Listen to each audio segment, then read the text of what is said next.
Hi, Salim Omar here. I'm absolutely delighted to have our guest today. His name is Dr. Michael Useem. Dr. Useem, welcome.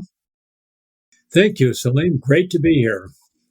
Dr. Useem is the William and Jacqueline Egan Professor of Management at Wharton School of Business at the University of Pennsylvania, where he's also the director of the Center for Leadership and Change Management.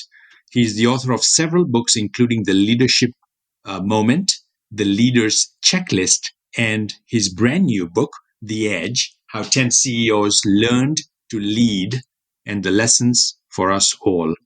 His university teaching includes MBA and executive MBA courses on management and leadership, and he offers programs on leadership for managers across the world.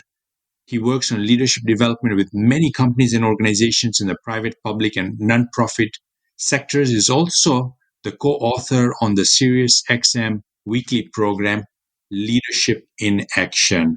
I am so looking forward to this interview, and because it's going to be amazing. Dr. Useem, I don't know if you remember, but 5-6 years back, you'd come on my show, and it was one of the most popular episodes that I've done in the last after interviewing like hundreds of people. So really, really glad that you took me up on my offer.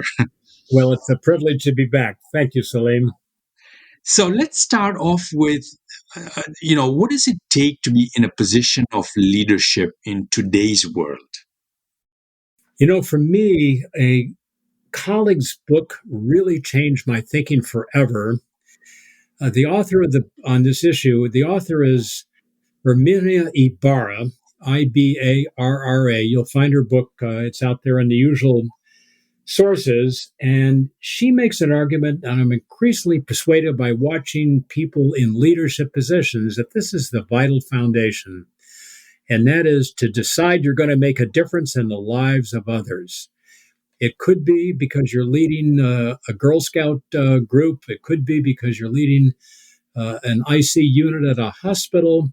It may be because you're leading a state or a province in a country. It doesn't have to be high or low, but it does require a commitment on your own part, almost an existential decision to adopt an identity as a person who makes a difference in the lives of others. And the term we tend to sum up that capacity is they are a leader. So in the first instance, and it really is a first instance, we just have to make that decision. Then, having made the decision, we've really got to think about, okay, thank you. I want to be more active in shaping the way this hospital is going or a startup is going to grow. And that then requires us to think through, well, what are the pieces? What are the components? And for that, I end up with my own leader's checklist. We got to think strategically. We've got to decide decisively. We got to communicate persuasively, and another dozen items really go into it. So in the first instance, you've got to make a decision, and you've made it. Many people will make it or have made it. And then you have to be on top of what it's going to take to implement or execute your strategy or to bring it to life. And for that, a leader's checklist is vital. Third point, I'll be very brief on this, and that is what worked maybe 5 years ago for you is going to take some rethinking this year and certainly 5 years from now. So work it out for what we need now, but don't forget, next year, certainly 5 years, and for sure 10 years out, you're going to have to rethink how you're going to lead your commitment to leadership into the reality of leadership. What has changed in leadership, if anything, in the past 5 years or so? I think above all, and this comes out in the book that you referenced, The Edge, where I spent time with 9 chief executives trying to get exactly a sense for that. So what are they doing now that's going to be necessary for 5 years out that is, in fact, different from 5 years ago?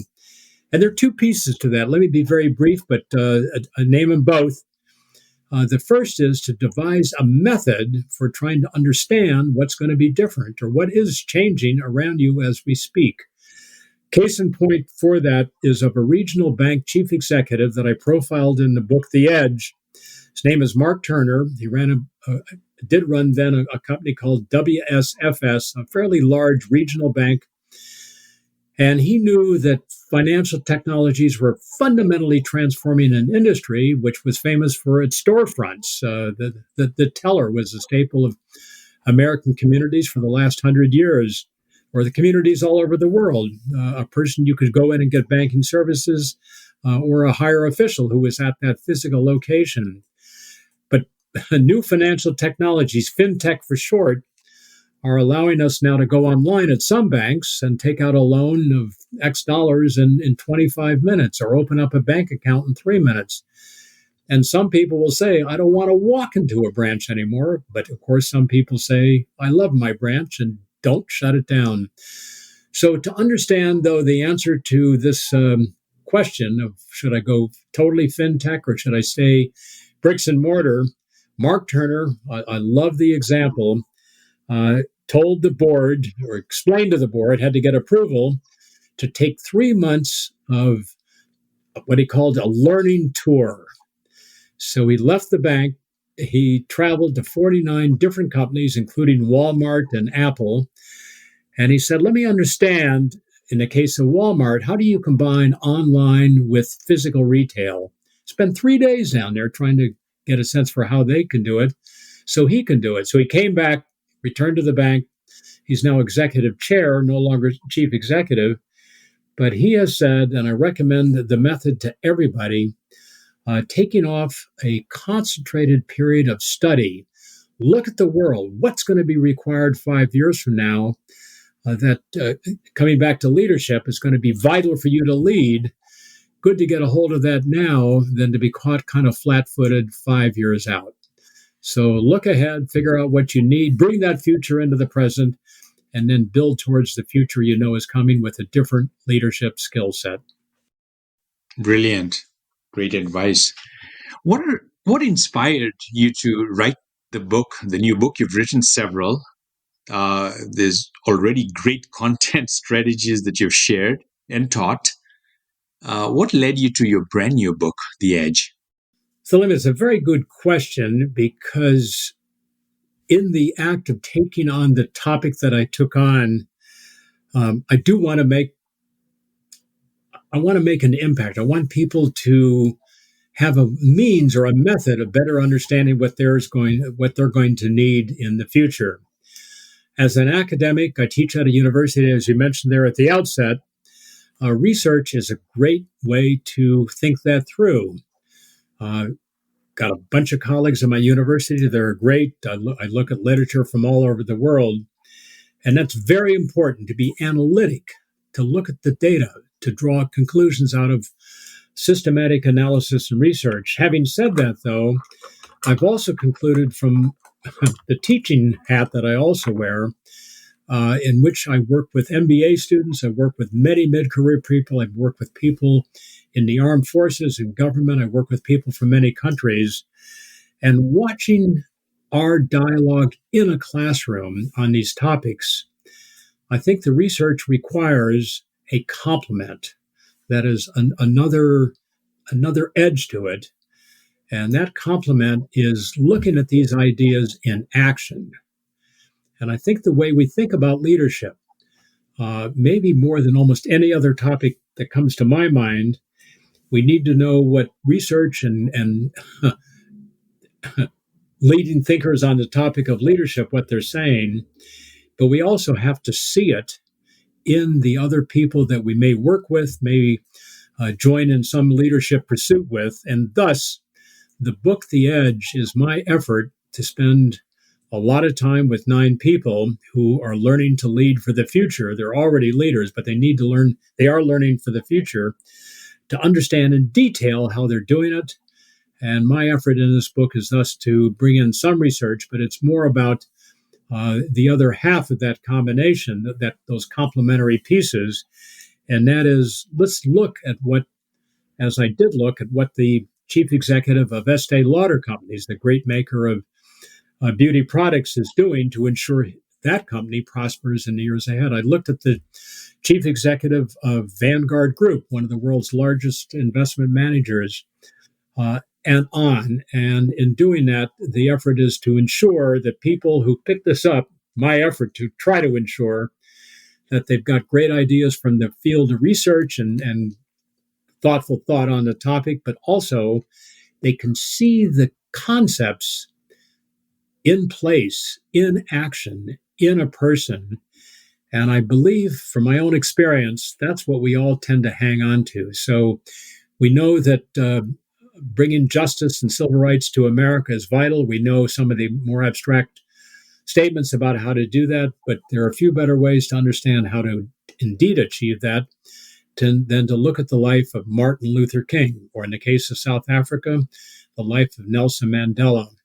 So I don't feature them in the book. There's so much written about them, but I've tried to get into the lives of people of their stature, more in this case in the private sector, almost primarily as a way of trying to answer the question, what do we want? And then how do we get it? And I think the research and experience together is the combination that delivers the punch we need.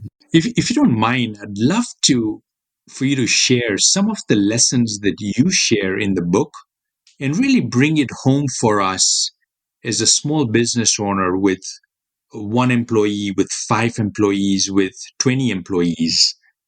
Some of these lessons, how do they, what do they mean and how do they apply to the small business owner? So, Salim, it's a really important connecting question to the broader agenda in the book based on an assumption that I've already cited. And that is leadership is one of those great universals of our universe. I don't care if we're in Beijing or in Sao Paulo, Brazil, or in northern Italy. I believe from a lot of research, I've written a couple of books on leadership in Indian companies and in Chinese companies, that the elements are common to them all. And now back to your point, they're common to a company like Walmart with over 2 million employees, and they're complements to a startup with 3 employees or even 2 employees. And to that end, I do have a chapter in the book where I took a hard look at a startup around the issue of leadership to, again, draw upon that world for some of the nuances that come with it, but remembering what is certainly what's in my chapter about that particular company, in my view, applies to every company, whether you're the size of the startup or 2 million, 2.5 million, like a Walmart. And here's the main point I want to bring out, say, from that chapter for those who are running a smaller enterprise. In this case, I was looking at the smaller enterprise through the eyes of a private equity firm that had put a substantial fraction of its money into a startup that made the lenses for smart telephones. So think about your Samsung or your Apple device. There's, of course, a very high quality single or even 3 lens set in the phone that brings to life what's so important about a smartphone. And this company was a maker, had a unique technology, a very small company, a very good technology for making small lenses that were of high resolution.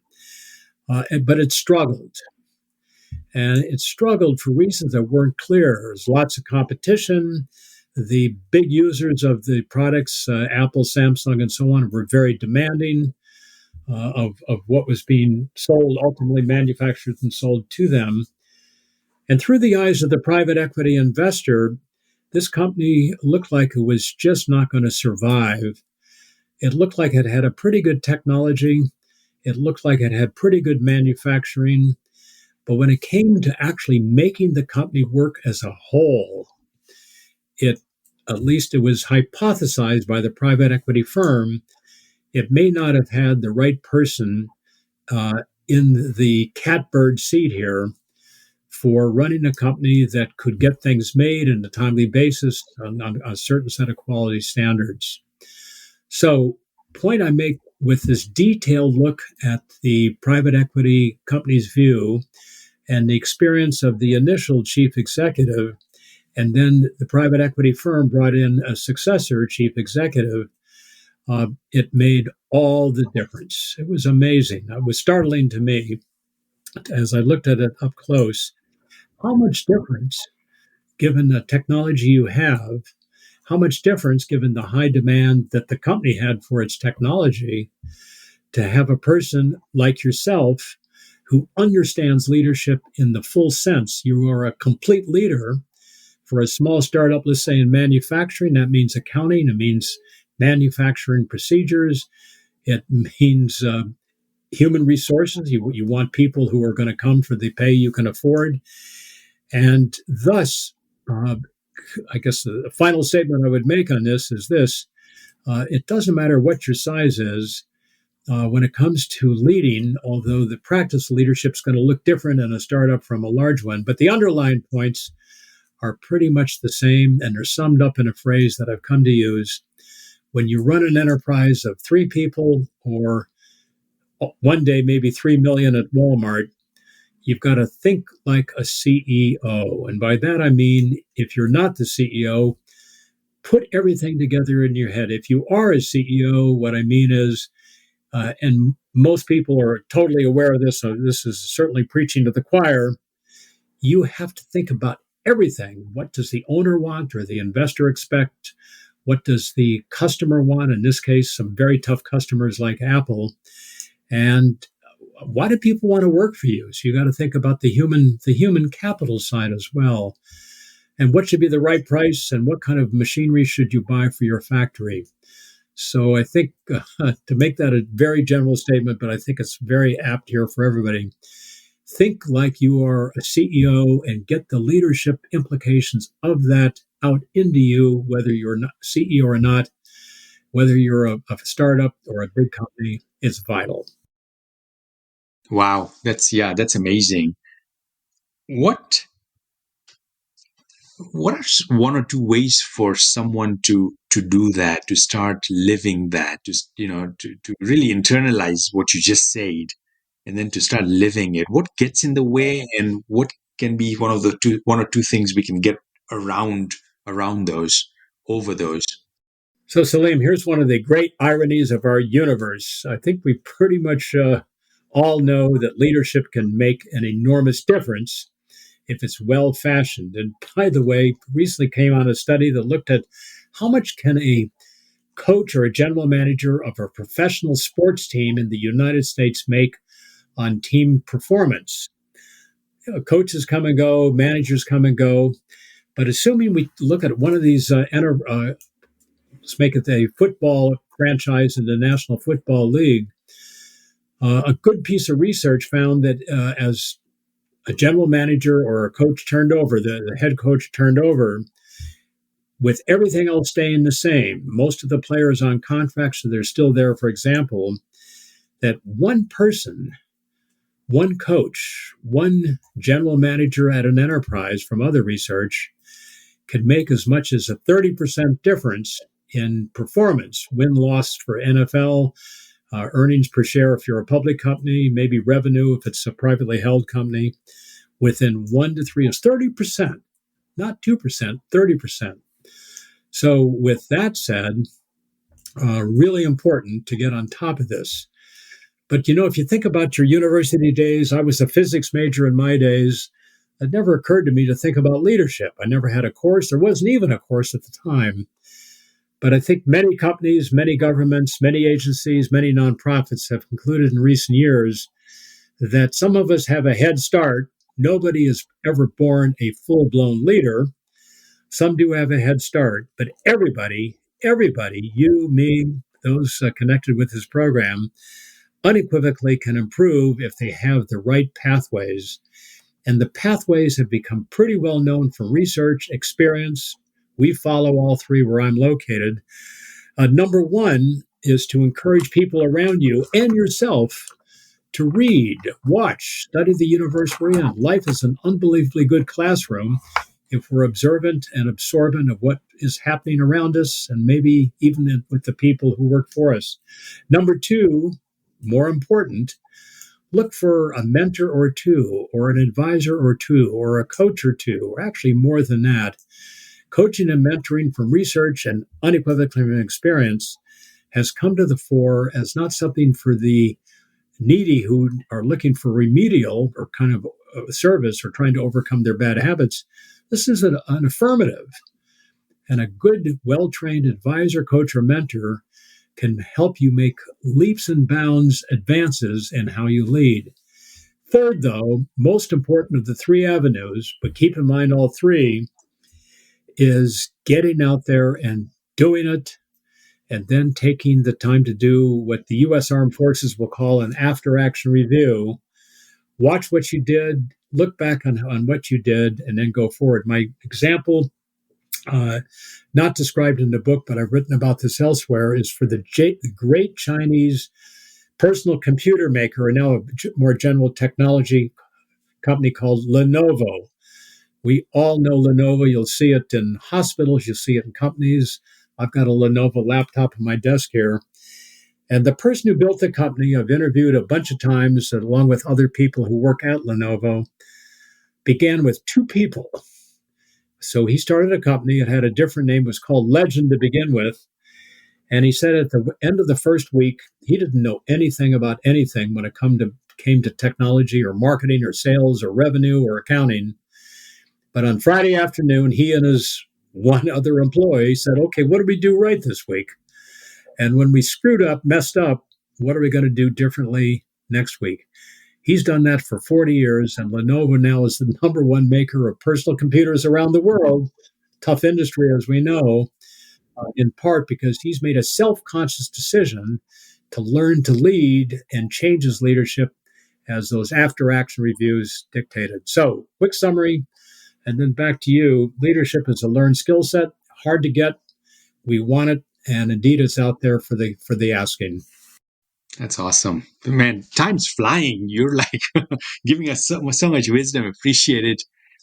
A couple more questions before we finish up, Dr. Useem. What was perhaps something that you were surprised as you were doing your research and meeting up with these 9 executives, and in the times that we live in now?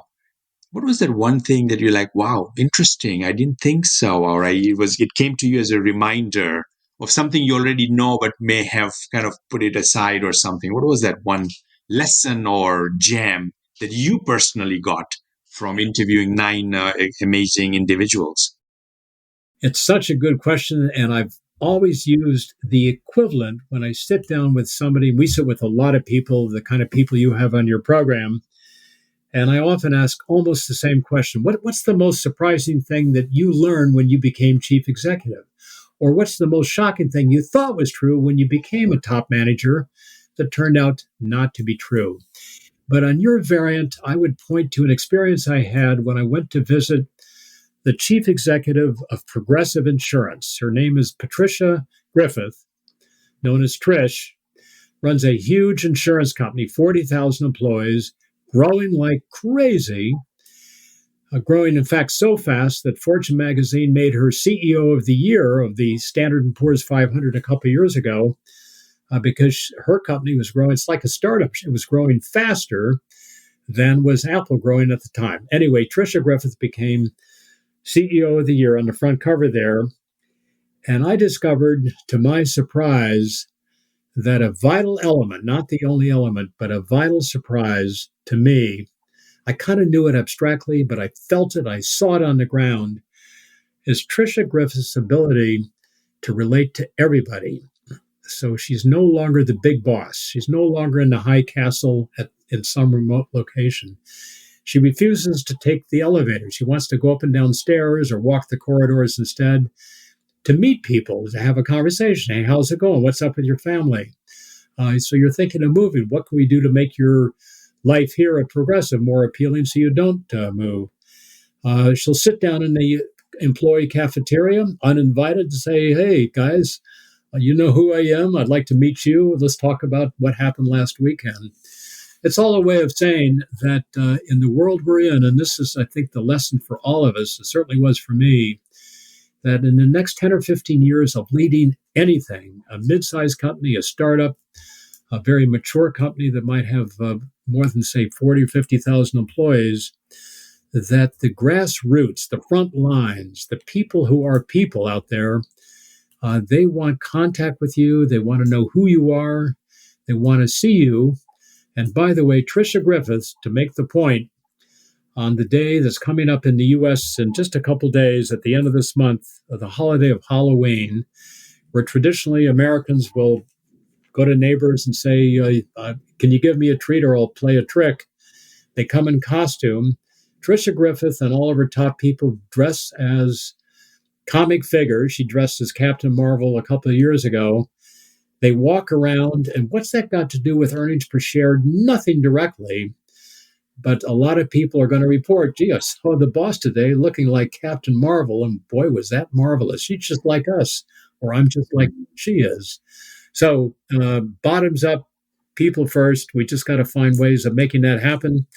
And I think the most surprising thing for me is every place I went into, every company I spoke with, every top executive had, in different words, the same point to make. The power is in the people that work for you. And the trick then, or the art of leadership, is to get that artful execution of their own job to come to the fore with energy, resolve, and enthusiasm. So let's stop being the big boss. Let's get out of the pedestal. Let's walk the hallway. Let's sit down for lunch with everybody. Amazing. Good stuff. Dr. Useem, I hate to finish this off. It's been incredible. I could have gone for another hour. How can people continue the journey? What's one or two things they can do to continue the process? Yeah, well, to kind of recap what we said, just remember you're listening to this program because you already have decided, you've passed that first test, you've decided to make a difference in the lives of others, whether in a social movement or running a startup or a well-established enterprise. And then becoming a self-conscious, self-directed student of leadership. Watch what Mother Teresa did, or Winston Churchill, or watch what if you know other startups, watch what others are doing. Don't mimic, don't copy. Selectively pick what's going to work for you. Find a coach or a mentor or a family friend or maybe your partner to give you good feedback, constructive feedback. And finally, I'll end on this. I wish at age 22, I'd kind of conquered that particular summit and I could say, I've got it and I'm going to lead for the rest of my life with it. But we know it's lifelong, in part because it's going to be different 5 years from now, and in part because what we're leading 5 years out will be different, looking at our own enterprise setting. So stay with it, everybody. Let's make a difference. Let's learn how to do it. You can do it. I know because we've seen many people do it. And the number one driver of all that is you. You've got the identity there. Now decide to ensure that you've got the right set of leadership qualities to make a difference. That's what you want to do. That's what I want to do. Awesome. Great. Your book, The Edge, is available on all the major booksellers, correct? Indeed. And your radio show, you co-host or co-anchor a satellite radio show. Can you tell us a little bit about how folks can get to that? Yeah, it's very easy. So if you are a subscriber in the U.S. and Canada, and you are a subscriber to Sirius XM, many new cars come with it built in, then you have to subscribe. But they have more than 30 million subscribers to Sirius XM. It's a growth industry. And we are channel 132. So just turn your dial to channel 132 at 3 p.m. on Friday afternoons, and magically you're going to hear a show. Actually, it's not unlike Salim, what you've done, in which we tend to bring people in, people like you. We've had Stanley McChrystal, who's written a great book called Team of Teams, former U.S. General. We've had many people from startups come on our show to really kind of tell their own story about how they made a difference. So channel 132, Sirius XM, Fridays at 3 p.m. Awesome. You were very generous with everything that you shared. Appreciate you coming on the show, Dr. Useem, and great. Thank you very much. All right, Salim. Thank you. Great to work with you. Thank you very much. Thanks for listening to the eCommerce Money Map podcast. If you'd like to hear more episodes, you can find them at ecommercemoneymap.com or on your favorite podcast directory. Don't forget to like and subscribe. If you want to learn more about the eCommerce Accounting Hub, visit ecommerceaccountinghub.com. Thanks for tuning in. We'll see you next time on the eCommerce Money Map podcast.